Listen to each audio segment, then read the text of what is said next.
Sesuai judulnya, jadi kita bahas awal yaitu tentang pendahuluan dari penyakit tropis ya. Jadi pokok bahasan tentang definisi apa sih penyakit tropis seperti itu.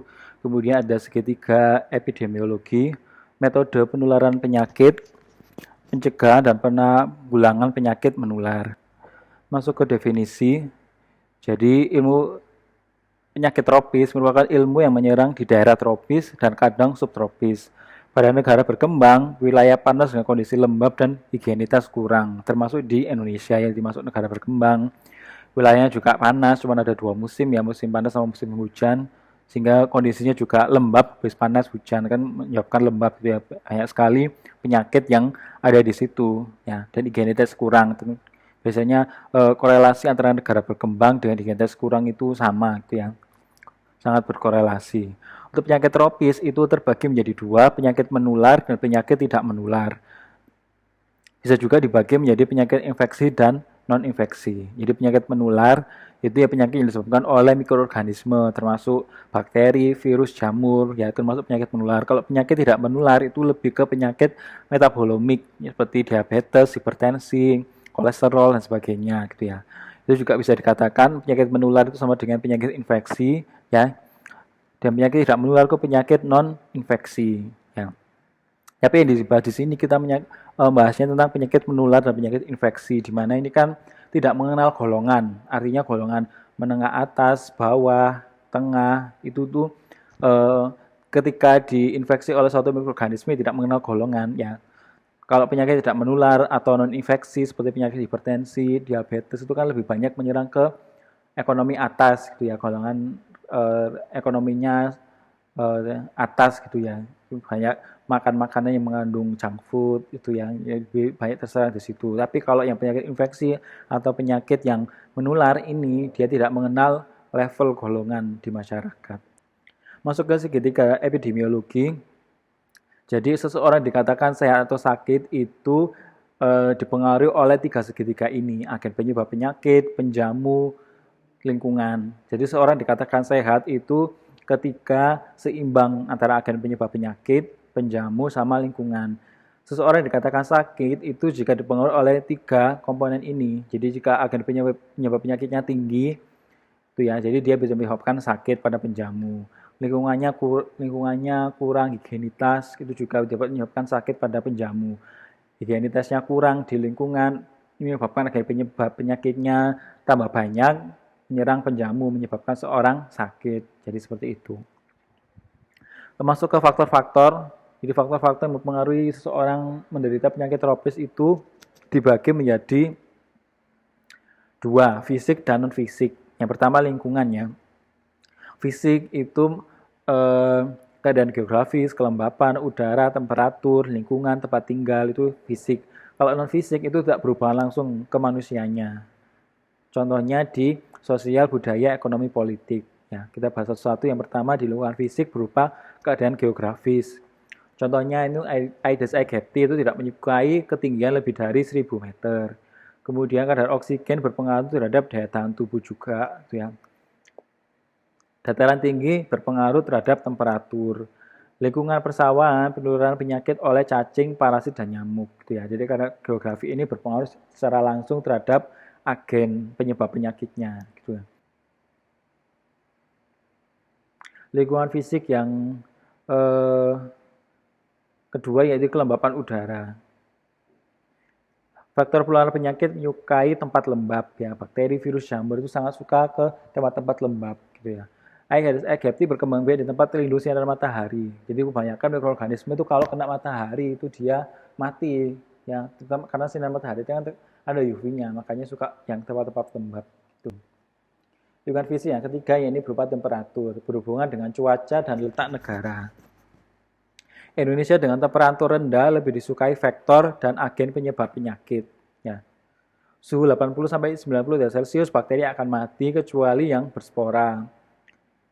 Spora itu mati itu pada suhu 121, 80-90 ini bakteri masih bisa hidup. Terutama bakteri yang mengandung spora seperti Bacillus, Clostridium itu kan ada sporanya, jadi dia tidak mati. Suhu 40-50 atau 10-20 derajat Celcius pertumbuhannya terhambat. Kebanyakan bakteri patogen ya umumnya itu dia optimalnya itu sama dengan suhu tubuh manusia 37 derajat Celcius seperti itu. Lingkungan fisik yang selanjutnya itu berupa lingkungan tempat tinggal. Rumah yang kurang pencahayaan, perkembangan penyakitnya lebih mudah. Ventilasi baik, pertumbuhan kuman terhambat, ya karena ada pertukaran oksigen. Kemudian kalau ventilasi terbuka kan cahaya matahari masuk, ya ada sinar UV, mikroorganisme juga mati. Lantai rumah dari tanah dengan tidak ada tanah berdampak pada kesehatan, ya. Karena tanah ini kan ada nutrisinya juga untuk menunjang perkembangbiakan dari mikroorganisme. Jadi kalau ada lantainya yang tidak dari tanah atau dari eh, bukan tanah itu lebih banyak tidak terserang penyakitnya dibandingkan sama lingkungan yang ada tanahnya seperti itu. Sarana air minum yang baik, jamban dan pembuangan air limbah juga berkontribusi terhadap sanitasi lingkungan. Lingkungan non fisik, yakni sosial, pengaruh terhadap tingkat pengetahuan, sikap, dan praktik masyarakat bidang kesehatan. Tingkat pendidikan berhubungan dengan kemampuan menerima informasi kesehatan. Jadi orang yang tingkat pendidikannya SD itu akan susah menerima informasi dibandingkan orang yang sudah S1 kan begitu. Kalau S1 diterangkan sekali mungkin sudah nyambung ya, kalau orang SD itu harus pelan-pelan, harus berulang-ulang gitu ya. Itu juga mempengaruhi ada tidaknya penyakit tropis di suatu wilayah. Lingkungan pemukiman juga berpengaruh gitu. Lingkungan fisik, kita masuk ke lingkungan fisik yang pertama ya ini budaya. Misalnya budaya di Sumatera untuk bayi tidak boleh turun tanah gitu ya. Di Sumatera itu katanya bayi tidak boleh turun tanah, sedangkan tanah ini memang banyak mikroorganismenya, tapi kan juga memicu sistem respon imun dalam tubuh. Jadi anak ini juga tidak gampang terserang penyakit seperti itu kan harusnya gitu. Pemberian jamu pada tali pusar bayi. Tali pusar bayi ini kan bayi baru lahir gitu ya. Apalagi jamu kan beberapa tidak mengedepankan tentang sterilisasi gitu ya. Jadi bisa adanya kontaminasi atau terserang penyakit melalui tali pusar bayi. Jadi, seperti itu. Lingkungan non fisik berupa ekonomi berhubungan dengan kondisi lingkungan perumahan, penyebaran penyakit, berdampak juga permintaan pertolongan apabila anggota keluarga sakit. Lingkungan non fisik yang selanjutnya ini politik. Pemilu dan pilkada menyedot sumber daya masyarakat yang berpengaruh terhadap morbiditas dan mortalitas. Pemimpin dengan kepedulian tinggi terhadap kesehatan. Ini juga pengaruh ya.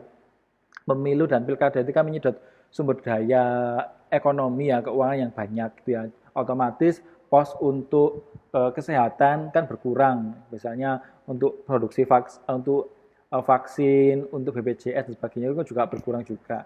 Pemimpin yang peduli terhadap kesehatan itu juga penting ya, pemimpin yang memperdulikan bahwanya atau rakyatnya atau masyarakatnya terhadap kesehatan itu berpengaruh juga terhadap ada tidaknya seseorang sehat atau sakit. Agen penyebab penyakit menular disebabkan oleh agen biologis seperti infeksi bakteri, virus, jamur, dan parasit. Pengetahuan tentang sifat agen penting untuk mencegah dan pengulangan penyakit. Penjamu. Jadi tadi kan kita sudah bahas tentang lingkungan. Segitiga epidemiologi kan pertama lingkungan, itu sudah bahas yang fisik dan non fisik. Kemudian yang kedua kita bahas tentang penjamu. Penjamu itu artinya ya kita manusia gitu ya. Usia juga menentukan daya tahan tubuh, di mana usia anak-anak kan daya tahan tubuhnya belum terbentuk sempurna, otomatis gampang terserang penyakit. Kemudian usia lanjut di atas 65 tahun itu kan sistem imunnya sudah turun gitu ya, gampang terserang penyakit juga. Jenis kelamin ini sama, tidak ada perbedaan. Perbedaan mungkin pada laki-laki perempuan itu karena lifestyle kehidupan. Misalnya laki-laki suka merokok, otomatis dia lebih mudah terserang penyakit yang berhubungan dengan pernafasan seperti itu. Kemudian wanita itu kan lebih banyak terserang ISK karena kan alat kelaminnya di bagian dalam. Gitu. Kalau tidak dicuci dengan baik itu lebih mudah terserang ISK pada wanita dibandingkan perempuan. Tapi secara umum itu tidak ada perbedaan jenis kelamin antara penyakit dari wanita sama perempuan. Kemudian pekerjaan berhubungan dengan penyakit menular. Misalnya pekerjaan yang di ATLM sendiri, itu kan kita berhubungan sama sampel-sampel yang berbahaya juga ya kalau kita tidak pakai APD lengkap, itu kan juga penyakitnya juga bisa terserang kita. Keturunan berhubungan dengan daya tahan tubuh, dia katanya kalau Indonesia itu karena banyak sekali macamnya gitu ya. Kita lebih daya tahan tubuhnya dibandingkan sama orang yang imunitasnya bagus gitu ya. Yang saya baca seperti itu ya. Tapi secara laboratoriumnya perlu dibuktikan, secara empirisnya perlu dibuktikan melalui laboratorium ya. Kemudian ras masih diperdebatkan karena berbaur dengan daya tahan, gaya hidup dan lingkungan. Gaya hidup ini meliputi kebiasaan higienis, keluar malam dan sebagainya. Masuk ke metode penularan penyakit, ya bisa kontak langsung misalnya seks atau melalui kulit yang terluka ya. Udara itu biasanya yang infeksi pernafasan bisa dilakukan melalui droplet, percikan ludah, dahak dan bersin.